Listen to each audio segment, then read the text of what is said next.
Hey guys, Alex back again. I am jumping on the bandwagon and I'm doing the vinyl tag for 2018.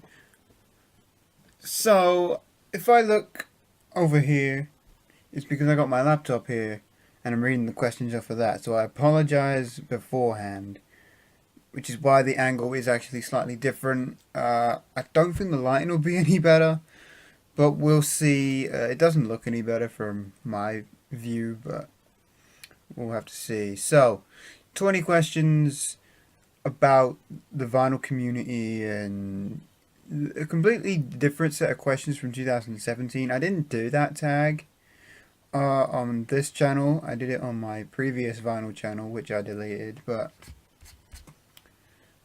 yeah, let's get on with this. So, first video you ever saw in the VC. Now, I don't remember the exact video, because this is like almost 2 years ago now. Probably is over 2 years ago, or will be 2 years ago this year. Um, but it was by a YouTuber called Superwez. I hope I'm pronouncing that right. Superwez. He just showed, there was some. I don't know what it was. There was. I think it was something in the thumbnail or something about the title of the video that really caught my attention. But he he just showed a lot of the stuff that I listened to, and that really caught my attention. So I guess he's one that always stuck with me. He doesn't upload as much anymore, unfortunately, but he's one of the first VC members that I started to watch. So shout out to him. Favorite record that you discovered via a VC video? Going back to Superwez, this is one I discovered through him, and this there are a few records, but this is the one that I remember the most because I didn't know anything about it at the time. I knew little bits about most of the albums that I picked up for VC members, but I mainly picked them up out of recommendations, already knowing little bits about those albums. But this I picked it up knowing nothing about it, and that's How Men Are by Heaven 17. Now this is a synth pop album from 1984. Wes showed this off on his channel, so I decided to pick it up, give it a listen, and I was actually thoroughly impressed with this album. So that's the one I decided to show for that, even though there are a few. So, what are your other hobbies? That's question 3. For me, other than making my own music, because I'm aspiring to become a hip hop producer, so I make my own music. But outside of that, I collect comic books. Yeah, let me show you. Now, this is more of a short-term thing, but I have quite a few. I even have some signed ones. This is Ultimate X-Men, issue 31. Signed by Mark Miller. There's only 199 of these, so I'm pretty glad to have that. I have a lot of Batman comics as well, by the way.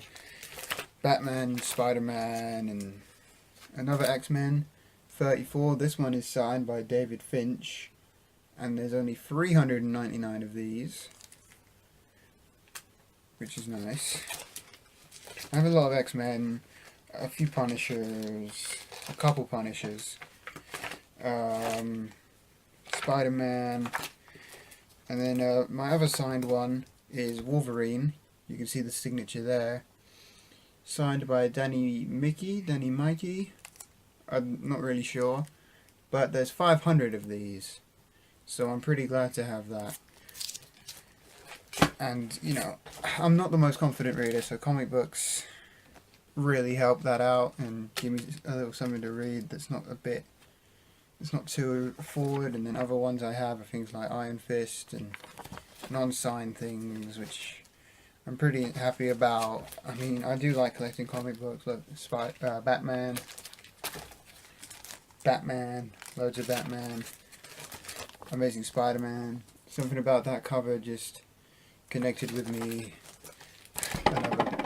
another Batman. X-Men Punisher versus Daredevil. Had to get that. Punisher, The Final Days. Friendly Neighborhood Spider-Man. Just loads and loads of different...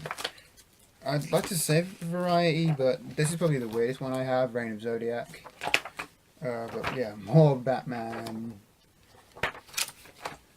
Green Arrow, another one of my favorites. Wonder Woman, you can start to see I'm a bit more of a DC fan than a Marvel fan. I do have Spider-Man and Iron Fist, but that's about as Marvel as I'll get. But yeah, comic books, little side collection, and then making music, so they're my other hobbies. Question 4.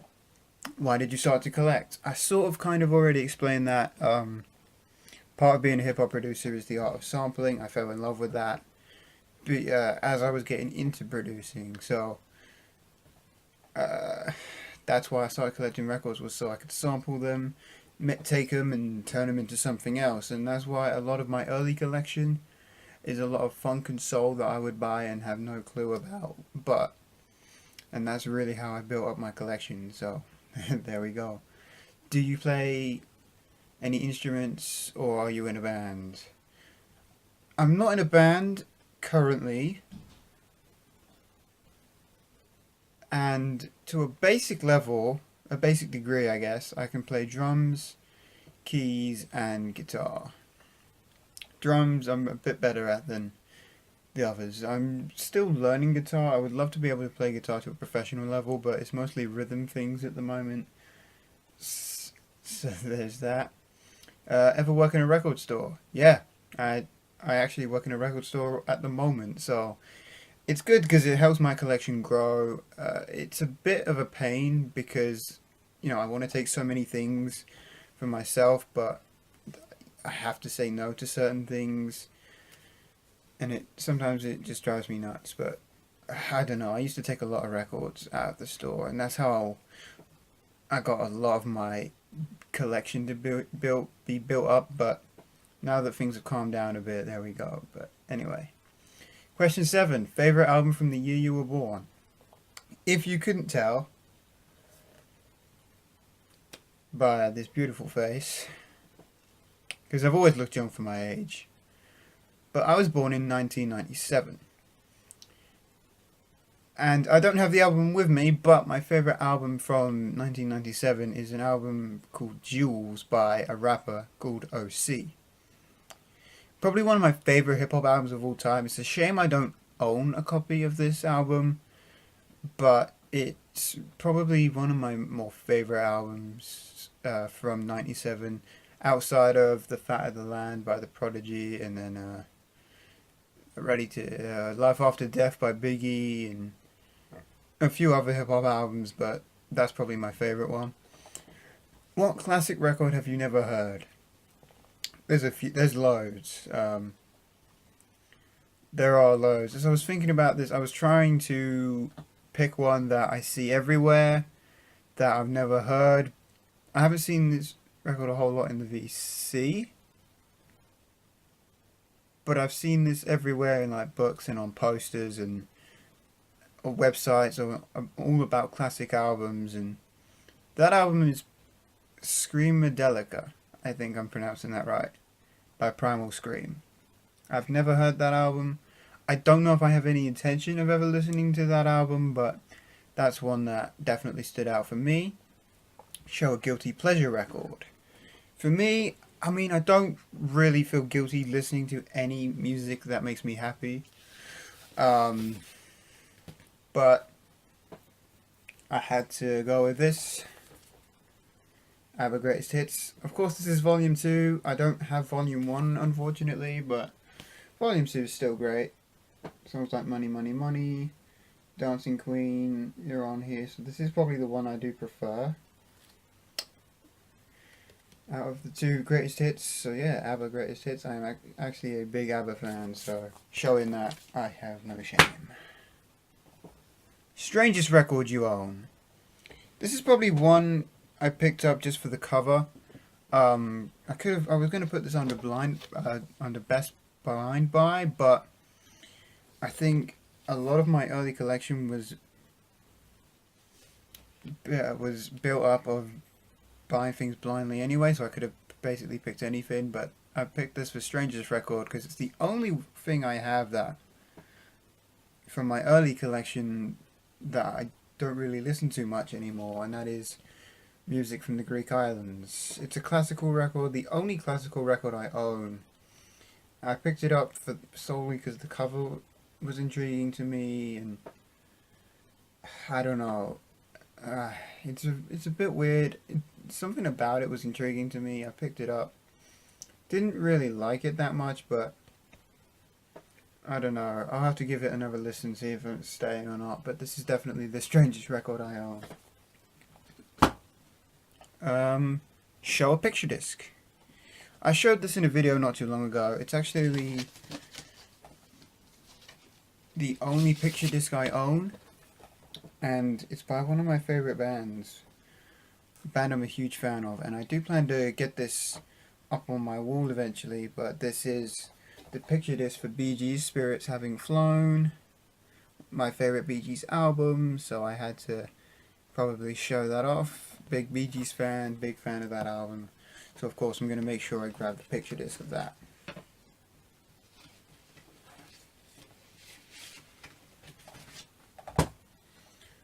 Next up, best posthumous, not really sure how to pronounce that, release. I went with Cry of Love by Jimi Hendrix, the first album of Jimi Hendrix that I owned, and definitely one that got me more familiar with his music. Rest in peace, of course, Jimi Hendrix. So I picked that for best posthumous release.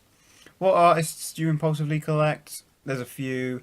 I would say AC/DC, but AC/DC is really hard to find in my area, and especially since Malcolm Young passed away last year.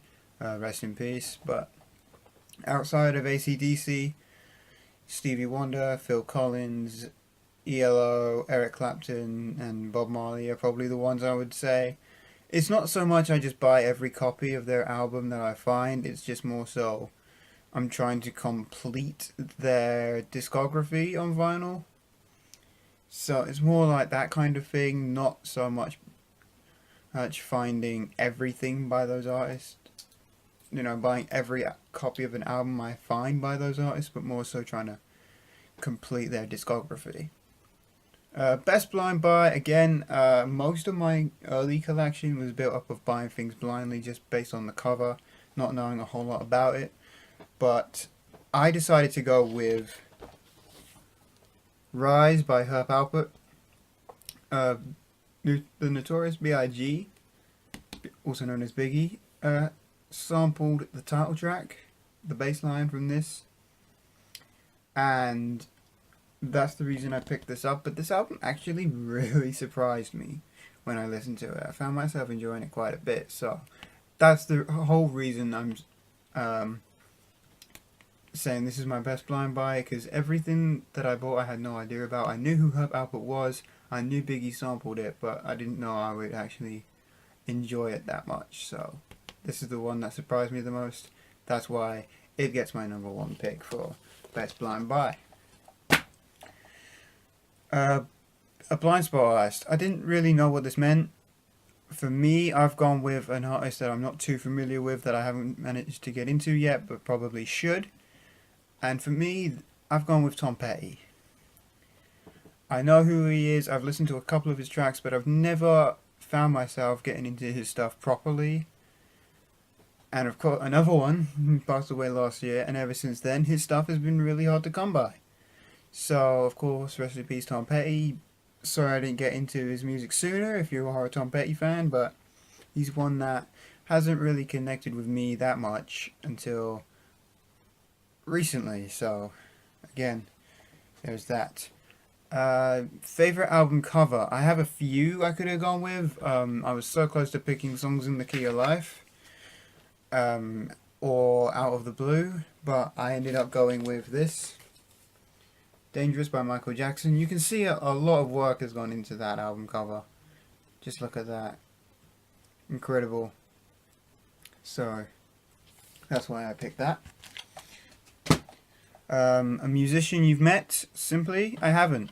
Working in a record store, you'd think I'd meet all kinds of people. My boss has told stories about meeting Rick Wakeman. For the most part, I haven't met a musician myself, unfortunately.